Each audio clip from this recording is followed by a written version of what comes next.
It is my distinct pleasure to introduce to you the Valedictorian of Scecina Memorial High School class of 2016, Alexandra Maria Rebein.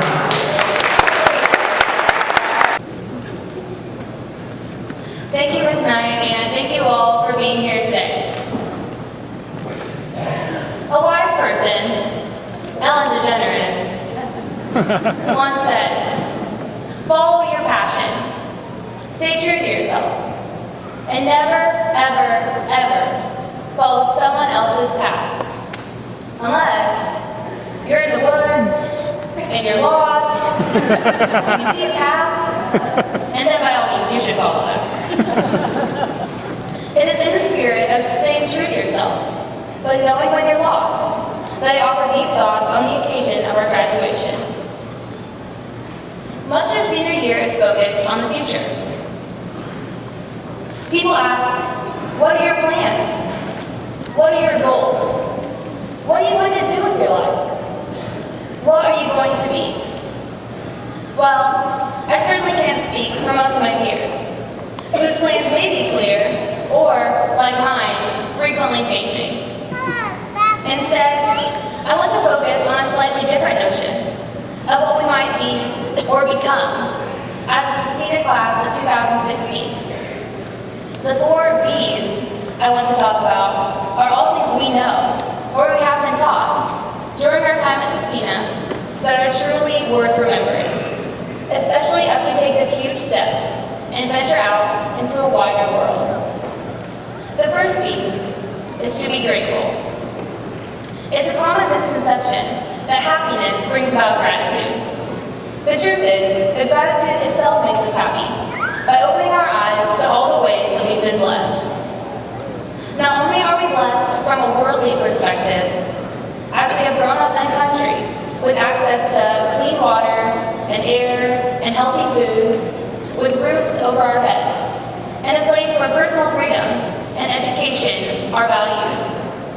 We're also lucky compared to other people in the United States, in Indiana, even in Indianapolis, and that's because we're part of a special community. The Scecina community is supportive. In the face of tragedy, we come together.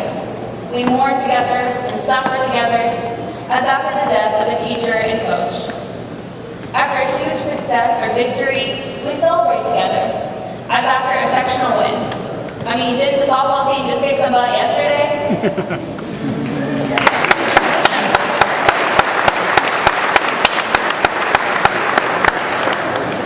For the past 4 years, we have been given the opportunity to grow in a place where everybody knows our name and our face.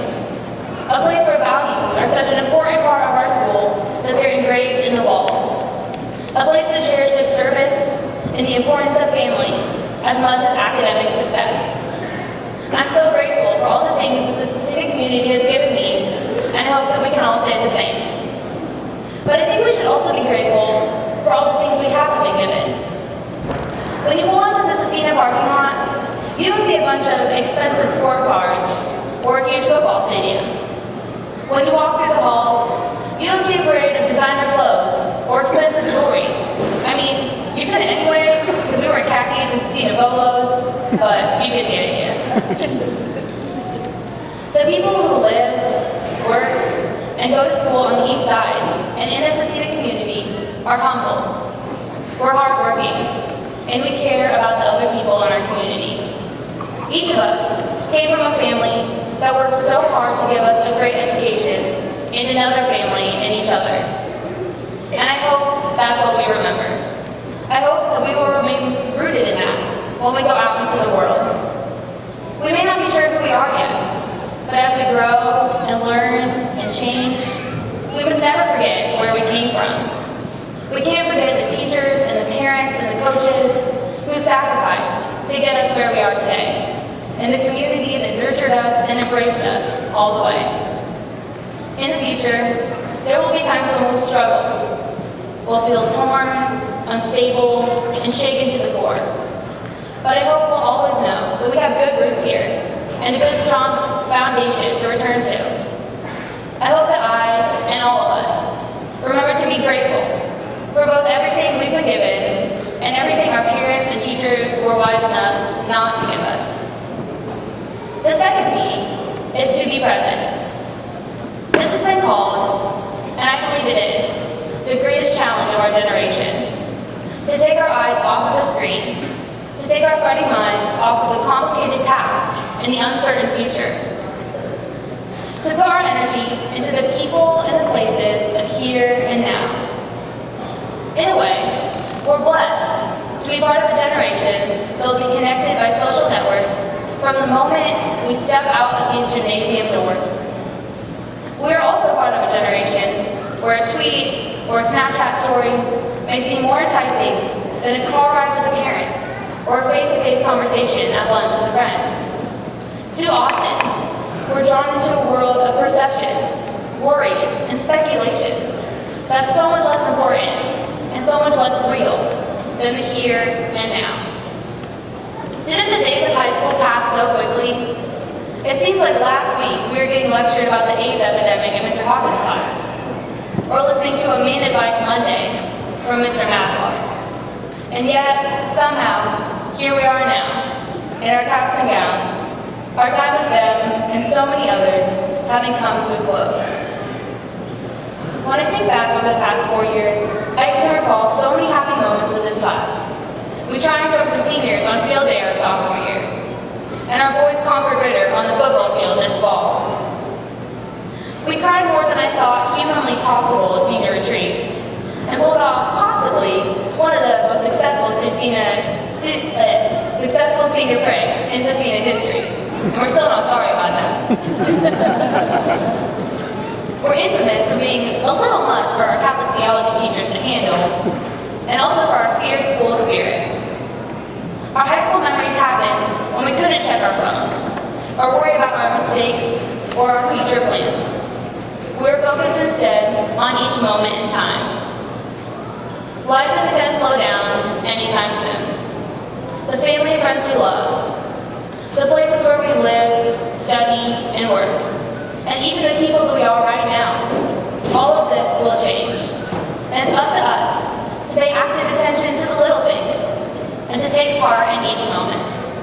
Let's be present. The third B is to be bold. I'll be the first to admit that the future is scary. Despite everyone telling us that the world is our oyster and we can take life by the horns, we all know that there are 1,000 ways to fail. We all know that failure is inevitable. It's a fact of life. And if we're not careful, the threat of ridicule, the threat of wasted time, and the threat of crushed dreams may keep us from taking risks or stepping outside our comfort zone. But as Robert F. Kennedy once said, only those who dare to fail greatly can ever achieve greatly. And as Caleb Bowie once said, you've got to risk it for the biscuit. Truly though, if Dr. Seuss hadn't continued to submit his first book for publication after 27 rejections, we may never have had Green Eggs and Ham or Cat in the Hat. If Oprah Winfrey and Walt Disney had given up on their dreams after being told they were too emotional or lacked imagination, we may never have been able to binge watch Oprah or get songs from Frozen stuck in our heads. If our student council hadn't hosted a movie night, which approximately 5 people attended sophomore year, or if we hadn't shaken off losing Campus Crusade last year, maybe prom wouldn't have been as fun, and maybe we wouldn't have gotten ice cream this Tuesday. Truly, the only way to make the most of our opportunities is to be passionate, to be resilient, to be bold, and above all, to be unafraid to fail. It's a tough world out there, and definitely not as safe and secure as our Scecina bubble. Not that I personally know that, but, I've heard stories. Still, we can't go forward with self-doubt. If it's a dream, if it's a life you want more than anything, it's up to you to work hard and go full steam ahead, despite the risks and the doubts. So let's make a pact with ourselves, as individuals in the class of 2016. Let's remember and promise to encourage each other, to be courageous, even in the face of failure. Let's hold each other to that. Let's be bold. And that brings me to my fourth and final B, to be like Mike. No, I'm not talking about that Nike commercial that was on TV a while ago featuring Michael Jordan, although if you want to be like Michael Jordan, that's fine too. No, I'm talking about Michael Ruiz. I think Michael may be the most genuine, friendly, respectful, and truly kind person I've ever met. Every time I see him, he holds the door, asks me how I am, and greets me with a smile. And he treats others that way too. He will stop and talk to you about anything and everything, especially Game of Thrones or Star Wars. And I have to say, I've never witnessed him utter an unkind word to anyone. Even when he is going through something difficult and painful, you would never know. Because he puts all his energy into being kind and friendly to the people around him. He is a great example of how we should lead this school and how we should go out into the world. Let's be like Michael. Let's be beacons of light and positivity, even in the darkest of times. Even if that just means holding the door for someone and greeting someone with a smile instead of just blowing past. It would truly be in the Scecina spirit to enter the world in the spirit of Michael Ruiz. Let's be kind. So many people ask us, what do you want to be? Do you want to be a lawyer, or a dentist, or a radio host? Do you want to be a reality TV star, or a chef, or a grade school teacher? Well, the truth is, we probably don't know yet. We don't know who we are yet, or who we will become. But we know where we came from, and we know what we have learned here. Who are we? We are grateful. We are present. We are bold.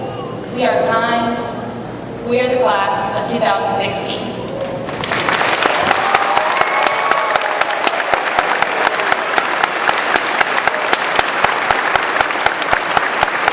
With Ria's valedictorian's address in mind, if we're all supposed to be like Mike, it seems that we ought to all know who Mike is.